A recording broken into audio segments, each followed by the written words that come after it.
ذرا تصور کیجئے، ایک طرف ایک عظیم شہر جس کی دیواریں صدیوں سے ناقابل شکست سمجھی جاتی ہے۔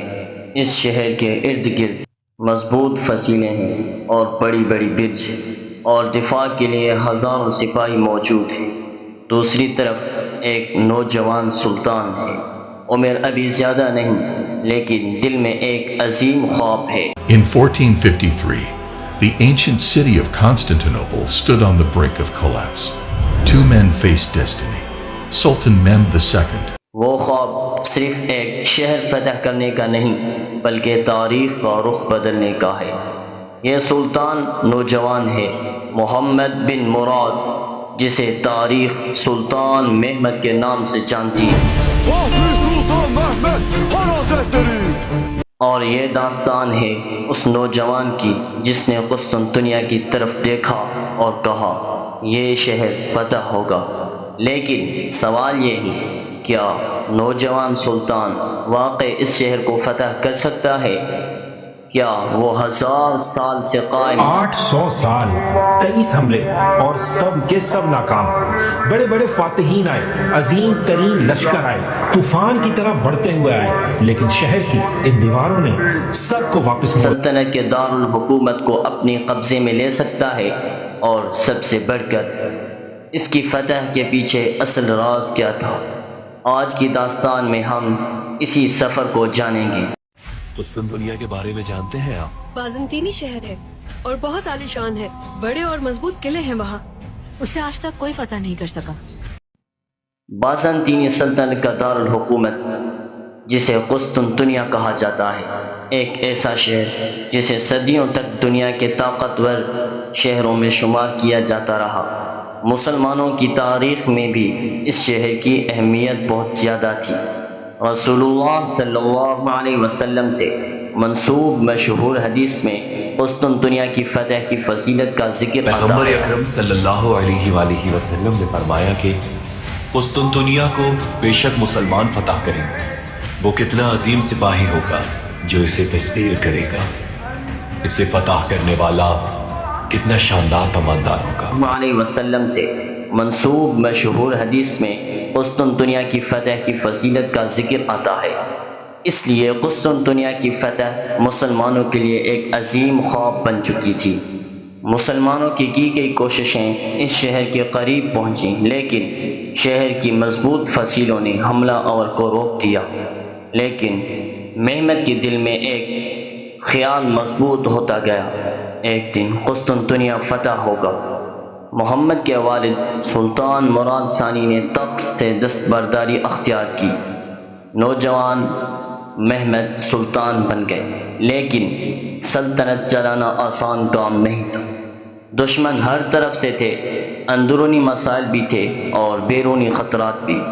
بالآخر سلطان مراد ثانی دوبارہ اقتدار میں آئے، لیکن محمد کے لیے یہ تجربہ بہت اہم تھا۔ انہوں نے بہت کم عمر میں دیکھ لیا تھا کہ سلطان ہونا صرف تاج پہننے کا نام نہیں، سلطان ہونا ذمہ داری، فیصلہ کرنے کا نام ہے، خطرات کا سامنا کرنے کا نام ہے، اور کبھی کبھی پوری سلطنت کا مستقبل ایک فیصلے پر منحصر ہوتا ہے۔ سلطان مراد ثانی کا انتقال ہوا۔ اب محمد دوبارہ عثمانی تخت پر بیٹھے۔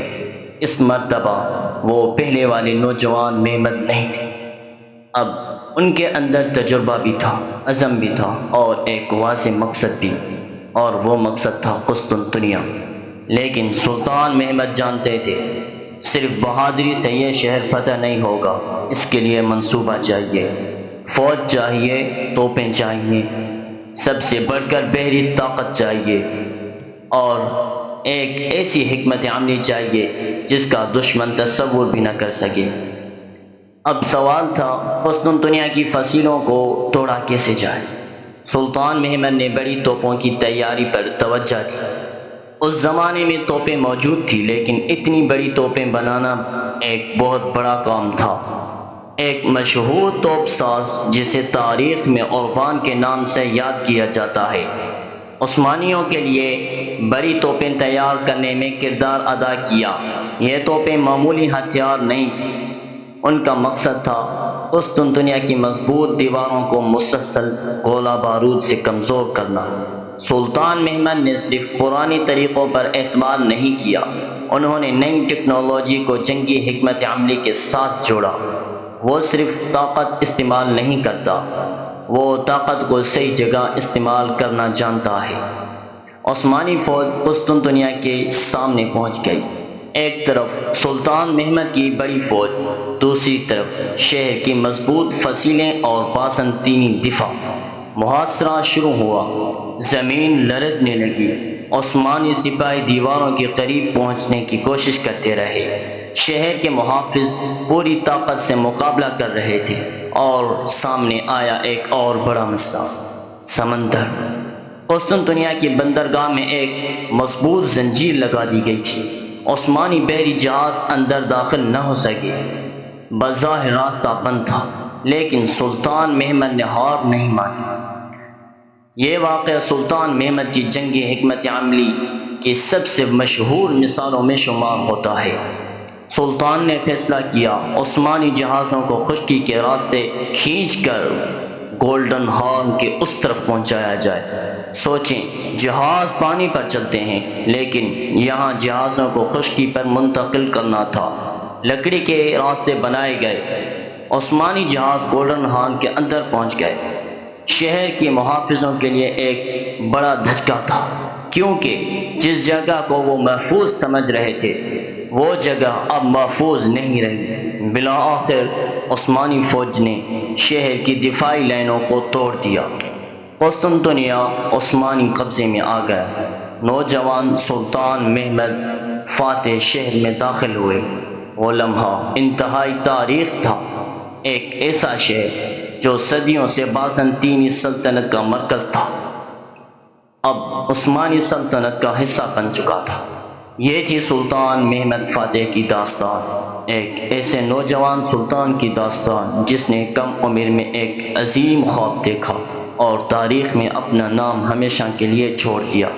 اگر آپ کو یہ تاریخی داستان پسند آئے تو ویڈیو کو لائک کریں، چینل کو سبسکرائب ضرور کریں اور کمنٹس میں اپنی رائے کا اظہار کریں۔